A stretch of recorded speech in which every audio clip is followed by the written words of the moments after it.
السلام علیکم ورحمۃ اللہ وبرکاتہ۔ جس وقت حضرت امام حسین رضی اللہ تعالیٰ عنہ نے شہادت پائی، ایک سفید کبوتر اڑتا ہوا آیا اور اپنے پر و بال کو امام علی مقام کے خون میں تر کیا اور اڑ گیا، حتیٰ کہ یہ کبوتر اڑتا ہوا مدینہ طیبہ پہنچا۔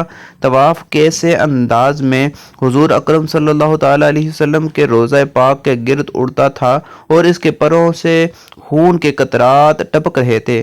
اہل مدینہ اس کی یہ کیفیت دیکھ کر حیران تھے کہ معاملہ کیا ہے، اور جب چند دنوں کے بعد انہوں نے امام علی مقام کی شہادت کی خبر سنی تو انہوں نے سمجھا کہ یہ سب سے پہلی ظاہری طور پر امام علی مقام کی شہادت کی خبر بارگاہ رسالت تک پہنچانے کے لیے یہ کبوتر حاضر ہوا ہے۔ بزرگوں نے ارشاد فرمایا کہ سرخ رنگ کے کبوتر جو پائے جاتے ہیں وہ اسی کبوتر کی نسل سے ہیں۔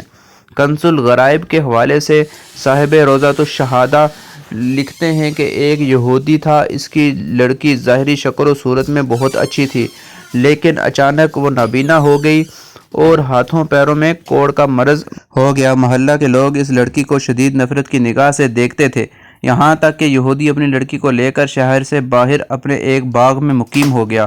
دن بھر شہر میں کاروبار کرتا، شام کو باغ میں لڑکی کے پاس آ جاتا۔ ایک دن اتفاق سے ایسا ہوا کہ یہودی کاروبار میں اتنا مصروف ہوا کہ شام کو باغ میں واپس نہ آ سکا۔ لڑکی نے تنہا ایک درخت کے نیچے رات گزاری۔ صبح کے وقت لڑکی نے قریب ہی دوسرے درخت پر ایک پرندے کی گریہ زاری کی دردناک آوازیں سنی۔ تاب ضبط نہ رہی، کسی طرح گھسیٹتی ہوئی اس درخت کے نیچے پہنچی۔ اگرچہ نابینا تھی لیکن اپنے سر کو اوپر کی جانب اٹھا کر رونے والے پرندے کی جانب متوجہ ہو گئی۔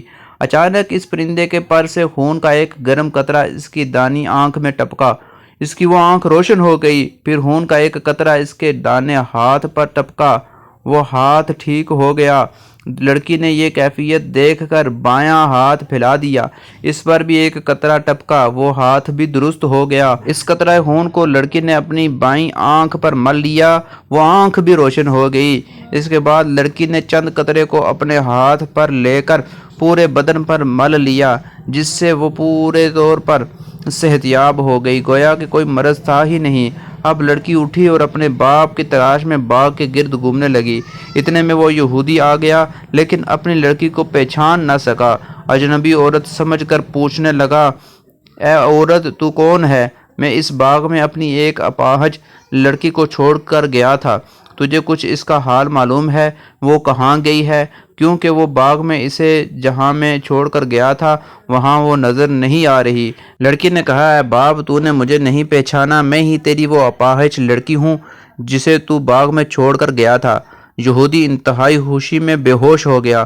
کچھ دیر کے بعد جب اسے ہوش آیا تو لڑکی نے سارا واقعہ بیان کیا اور یہودی کو اس درخت کے نیچے لے آئی جس پر وہ پرندہ ابھی تک بیٹھا ہوا گریہ زاری کر رہا تھا۔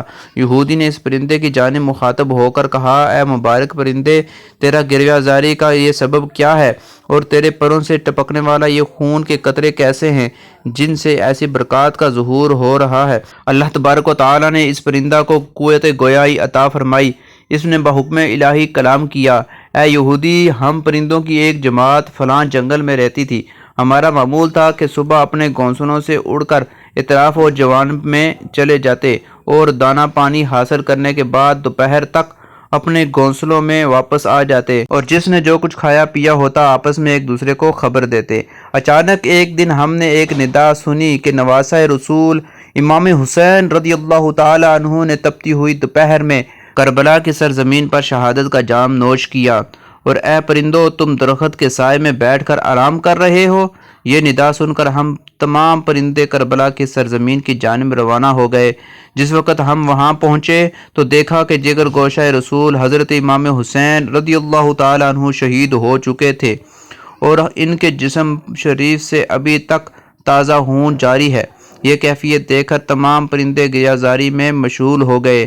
مجھ میں وہ تاب ضبط نہ رہی، میں نے اپنے آپ کو آپ کے بہنے والے خون شریف میں گرا دیا، اپنے چہرے اور اپنے بالوں پر کو آپ کے مبارک خون میں تر کیا اور وہاں سے اڑ کر میں یہاں آ گیا۔ یہ اسی خون شریف کی پاکیزہ قطرات ہیں جو میرے پروں سے ٹپک رہے ہیں، اور اس خون شریف کے مبارک قطرات جہاں بھی ٹپکتے ہیں وہاں خیر و برکت کا ظہور ہوتا ہے۔ پرندے کی زبان سے یہ گفتگو سن کر یہودی نے کہا، اگر امام حسین رضی اللہ تعالیٰ عنہ کہ نانا جان جناب محمد رسول اللہ صلی اللہ علیہ وسلم حق پر نہ ہوتے تو ان کے نواسہ امام حسین کے خون پاک کے قطرات سے ایسی خیر و برکات کا ظہور نہ ہوتا اور میری اپاہج لڑکی کو شفا نہ ملتی۔ چنانچہ یہودی اپنے پورے گھر کے ساتھ مشرف با اسلام ہو گیا، اور جب کبھی بھی کوئی اس کے اسلام لانے کی وجہ پوچھتا تو اس واقعہ کو بہت تفصیل سے بیان کرتا۔ ابھی تک آپ نے اگر میرا چینل سبسکرائب نہیں کیا تو سبسکرائب کر دیں، ویڈیو اچھی لگی ہو تو لائک کریں، شکریہ۔